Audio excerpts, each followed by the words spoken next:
Қол көтергеніне өкінген жігіт. Күйеуі ашу үстінде әйелінің жағынан тартып жібергенде, әйелі мен саған шағымданамын дейді.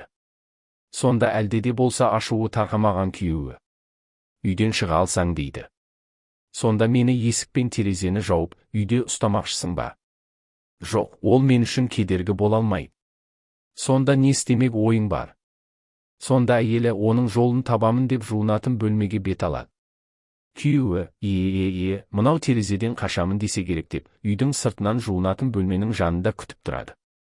Бірақ қанша күтсе де, терезеден ешкім көрінбейді.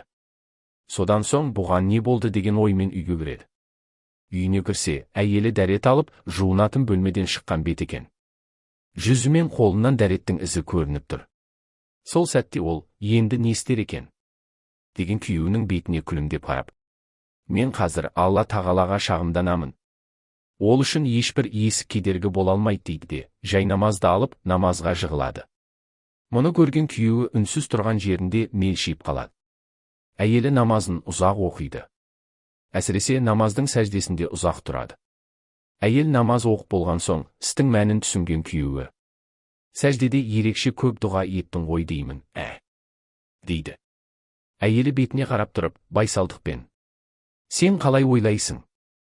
Дейді. Істегеніне өкіне бастаған күйеуі. Негізі саған қол көтеру ойымда жоқ еді. Ашу үстінде байқамастан саған қол көтеріп қойдым дейді. Сонда әйелі. Оны мен де түсіндім. Сол себепті сәждеде саған емес, бәлкім, арамызға түскен лағнеті шайтанға шағымдандым. Ақыреттік жолдасым, балаларымның әкесіне жамандық тілесем, мен кім болғаным? Дейді. Мұны естіген күйеуі көзіне жас алып, екі қолын сүйеді де.